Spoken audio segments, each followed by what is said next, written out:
আচ্ছা, ভাবুন তো একবার, পুরনো দিনের রাজারা তাদের দুর্গ বাঁচাতে পরিখায় কুমির ছেড়ে রাখত। ইতিহাসের বইতে তো আমরা এটাই পড়েছি। কিন্তু যদি বলি ২০২৬ সালে এসে ভারত ঠিক সেই একই আইডিয়া নিয়ে কাজ করার কথা ভাবছে, তাও আবার বাংলাদেশ সীমান্তে। হ্যাঁ, একদম ঠিক শুনছেন, সাপ আর কুমির দিয়ে বর্ডার পাহারা দেওয়ার প্ল্যান। এখন প্রশ্ন হল, এটা কি আদৌ সম্ভব, নাকি সবটাই কথার কথা? আর যদি সত্যি হয়, তাহলে এই রকম একটা অদ্ভুত সিদ্ধান্তের পেছনে আসল কারণটাই বা কি? আসুন, এই পুরো ব্যাপারটার গভীরে ঢোকা যাক। কিন্তু হঠাৎ করে এমন একটা মধ্যযুগীয় আইডিয়া নিয়ে আলোচনা হচ্ছেটা কেন? এর উত্তর পেতে হলে আমাদের বুঝতে হবে সীমান্তের আসল সমস্যাটা ঠিক কোথায় লুকিয়ে আছে। চলুন শুরু করা যাক সীমান্তের বিশালতা দিয়ে। ভারত বাংলাদেশ বর্ডারের মোট দৈর্ঘ্য প্রায় ৪,০৯৭ কিলোমিটার।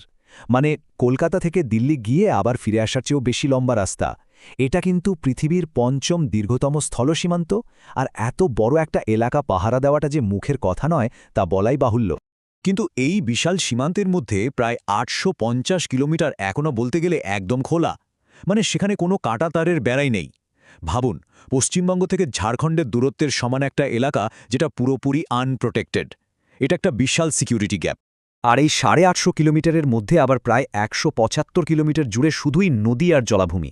এখানে কাঁটাতারের বেড়া দেওয়া এক কথায় অসম্ভব, কারণ মাটি নরম, বছরের বেশিরভাগ সময় জলের নিচে থাকে। কাঁটাতার পোতার মতো পরিস্থিতিই নেই। মানে প্রকৃতির কাছে এখানে টেকনোলজি পুরোপুরি হার মেনেছে। আর এই দুর্গম ফাঁকা জায়গাগুলোই হয়ে উঠেছে চোরাচালানকারীদের জন্য একেবারে হাইওয়ে। বিশেষ করে পশ্চিমবঙ্গের সুন্দরবন এলাকা বা আসামের কিছু অংশে ইছামতি, রায়মঙ্গল, হরিভাঙার মতো নদীপথগুলো, এগুলো দিয়েই অবাধে চলে অনুপ্রবেশ, ড্রাগস পাচার আর জালনোটের কারবার। তো এই রকম একটা জটিল পরিস্থিতিতেই জন্ম নিল এক প্রায় অবিশ্বাস্য আইডিয়া। কিন্তু প্রশ্নটা হলো, কার মাথা থেকে বেরোলো সাপ কুমির দিয়ে বর্ডার পাহারা দেওয়ার এই বুদ্ধি? দেখুন, ব্যাপারটা কিন্তু কোনো গুজব নয়, এর পেছনে রীতিমতো সরকারি নথি আছে। এই স্লাইডটার দিকে একবার দেখুন। ৯ ফেব্রুয়ারি দিল্লিতে বিএসএফের একটা হাই লেভেল মিটিং হয়। তার ঠিক পরে ২৬শে মার্চ বিএসএফ হেডকোয়ার্টার থেকে একটা গোপন মেমো পাঠানো হয় পূর্বাঞ্চল আর উত্তর পূর্বাঞ্চলের সমস্ত ফিল্ড ইউনিটকে। দ্য হিন্দু পত্রিকা এই ভেতরের খবরটাই সবার সামনে আনে। আর সেই মেমোতে যা লেখা ছিল সেটা সত্যি মাথা ঘুরিয়ে দেওয়ার মতো। পরিষ্কার বলা হয়েছে, নদীপথের দুর্বল এলাকাগুলোতে সাপ এবং কুমির মোতায়েনের সম্ভাব্যতা যাচাই করতে হবে। ভাবুন একবার, এটা কোনো রসিকতা নয়, একটা অফিসিয়াল ইন্টারনাল ডিরেক্টিভ। আর সবথেকে বড় কথা হলো, ওই নথিতেই স্পষ্ট করে বলা আছে যে এই পদক্ষেপটা কেন্দ্রীয় স্বরাষ্ট্রমন্ত্রীর নির্দেশের সাথে সামঞ্জস্যপূর্ণ। অর্থাৎ এই অদ্ভুত চিন্তাভাবনার উৎসটা কিন্তু একেবারে ক্ষমতার কেন্দ্রবিন্দু থেকে আসছে। মজার কথা হলো, এই ধরনের ক্রিয়েটিভ আইডিয়া কিন্তু নতুন নয়। ২০১৮ সালে আমেরিকার তৎকালীন প্রেসিডেন্ট ডোনাল্ড ট্রাম্পও মেক্সিকো সীমান্তে কুমির ছেড়ে দেওয়ার কথা বলেছিলেন। তবে একটা বড় পার্থক্য আছে।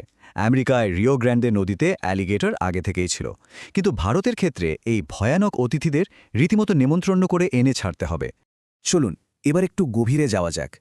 এই ধরনের একটা মধ্যযুগীয় আইডিয়ার পেছনে আসলে লুকিয়ে আছে বিএসএফের একটা গভীর সংকট, যা এই পুরো পরিস্থিতিকে আরও জটিল করে তুলেছে। এবার দেখুন বিএসএফের আসল অবস্থাটা। বাংলাদেশ আর পাকিস্তান সীমান্ত মিলিয়ে গড়ে প্রতি ১ কিলোমিটার পাহারা দেওয়ার জন্য পাওয়া যায় মাত্র ৪১ জন বিএসএফ জওয়ান। একটা গোটা কিলোমিটারের জন্য মাত্র ৪১ জন। সংখ্যাটা যে কতটা কম তা আশা করি বোঝাই যাচ্ছে। আর এই চার্টটা দেখুন, বাহিনীর প্রায় ২০% জওয়ানের বয়স ৪৫ থেকে ৬০ বছরের মধ্যে। আরও ২০% এমন যারা ফ্রন্টলাইনে লড়াই করার মতো ফিজিক্যালি ফিট নন। মানে সোজা কথায়, কাগজে কলমে যা দেখা যাচ্ছে, বাস্তবে লড়াকু জওয়ানের সংখ্যা তার চেয়ে অনেক কম। বাহিনীর একটা বড় অংশই বয়স বা শারীরিক কারণে পিছিয়ে আছে। তার ওপর বিএসএফকে তো শুধু সীমান্ত পাহারা দিলেই হয় না, তাদের নির্বাচনের ডিউটিতে যেতে হয়, নকশাল বিরোধী অভিযানে নামতে হয়, মণিপুরেও তাদেরকে মোতায়েন করা হয়। আর এর সাথে যোগ করুন প্রায় ১৩,০০০ খালি পদ। মানে যে বাহিনী এমনিতেই হাঁপাচ্ছে, তাদের দিয়েই অসম্ভবকে সম্ভব করার কথা ভাবা হচ্ছে। এত তো পরিকল্পনা হলো, কিন্তু সাপ কুমিরের এই আইডিয়া বাস্তবে কি আদৌ ধুপে টিকবে? বিএসএফ নিজেই কয়েকটা বড় চ্যালেঞ্জের কথা স্বীকার করেছে। ১ নম্বর, এত সাপ কুমির আসবে কোথা থেকে? ২ নম্বর, এই প্রাণীগুলো তো আর অনুপ্রবেশকারী আর স্থানীয় জেলেদের মধ্যে তফাৎ করতে পারবে না। ৩ নম্বর, বন্যার সময় এরা যদি গ্রামে ঢুকে পড়ে তখন কি হবে? আর ৪ নম্বর, কৃত্রিমভাবে প্রাণী ছাড়লে সেটা তো বন্যপ্রাণীর সংরক্ষণ আইনকেই লঙ্ঘন করবে। মানে সমস্যার সমস্যা। আর সাপের কথা তো ছেড়েই দিন। ভারতে প্রতি বছর সাপের কামড়ে গড়ে ৫০,০০০ মানুষ মারা যায়, যা সারা বিশ্বের সর্বোচ্চ। বিশেষ করে পশ্চিমবঙ্গের সাপের কামড়ের হার দেশের মধ্যে অন্যতম। সেই রাজ্যে আরও বিষধর সাপ ছেড়ে দেওয়ার প্ল্যানটা কি একরকম আত্মহত্যার সামিল নয়? এটা তো অনুপ্রবেশকারী আটকানোর আগে স্থানীয় মানুষকেই বিপদে ফেলে দেবে। তাহলে কি সাপ কুমিরই একমাত্র উপায়, নাকি এর পেছনে অন্য কোনো পরিকল্পনা কাজ করছে? আর এর প্রতিক্রিয়া কি হতে পারে? সত্যি বলতে কি হতে পারে, এই সাপ কুমিরের আইডিয়াটা ইচ্ছে করেই সামনে আনা হয়েছে আসল ছবিটা থেকে নজর ঘোরানোর জন্য। কারণ ভারত সরকার কিন্তু ইতিমধ্যেই বোল্ড কিউআইটির মতো আধুনিক প্রযুক্তি ব্যবহার করছে। এটা একটা স্মার্ট ফেন্সিং সিস্টেম, অদৃশ্য দেওয়ালের মতো কাজ করে, যেখানে সেন্সর আর রাডার দিয়ে নদীপথে ২৪ ঘন্টা নজর রাখা যায়। কিন্তু সমস্যা হলো, এটা ভীষণই খরচ সাপেক্ষ আর সব জায়গায় সমানভাবে কার্যকর নয়। আর এটাই তো সবথেকে বড় কন্ট্রাডিকশন। একদিকে সরকার কোটি কোটি টাকা খরচ করে স্যাটেলাইট আর সেন্সরের মতো ২১ শতকের প্রযুক্তির কথা বলছে, আর অন্যদিকে সেই সরকারই আবার মধ্যযুগের পরীক্ষার কথা ভাবছে। এই দ্বিচারিতাই হয়তো আসল সংকটের দিকে ইঙ্গিত করছে, যে সীমান্ত সমস্যা এতটাই জটিল হয়ে উঠেছে যে কোনো একটা উপায়ে এর সমাধান হচ্ছে না। আর এই খবরটা এমন একটা সময়ের সামনে এলো যার টাইমিং নিয়ে প্রশ্ন ওঠাটা খুব স্বাভাবিক।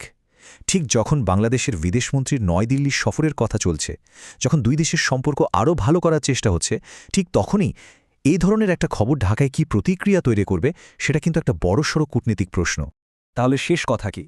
দেখুন, এই সাবকমিরের আইডিয়া এখনও শুধুই কাগজ কলমে, বাস্তবে কিছুই হয়নি। বিএসএফ নিজেই বলছে এটা শুধুমাত্র সম্ভাব্যতা যাচাইয়ের স্তরে আছে। কিন্তু এই আইডিয়াটার অস্তিত্বই আমাদের একটা খুব অস্বস্তিকর সত্যি সামনে এনে দাঁড় করায়, যে ভারতের সীমান্ত সুরক্ষায় এমন কিছু ফাঁক রয়ে গেছে যেখানে প্রচলিত কোনো সমাধানই কাজ করছে না। লোকবল কম, টেকনোলজি ব্যয়বহুল, বেড়া দেয়া যাচ্ছে না। আর ঠিক তখনই হয়তো হতাশ হয়ে মধ্যযুগের দিকে ফিরে তাকাতে হচ্ছে। এখন প্রশ্ন হলো, এই হতাশা থেকে জন্ম নেওয়া আইডিয়াটা কি দুর্বলতার লক্ষণ নাকি সৃজনশীলতার? সেই সিদ্ধান্তটা দর্শকের বিবেচনার ওপরই ছেড়ে দেওয়া ভালো।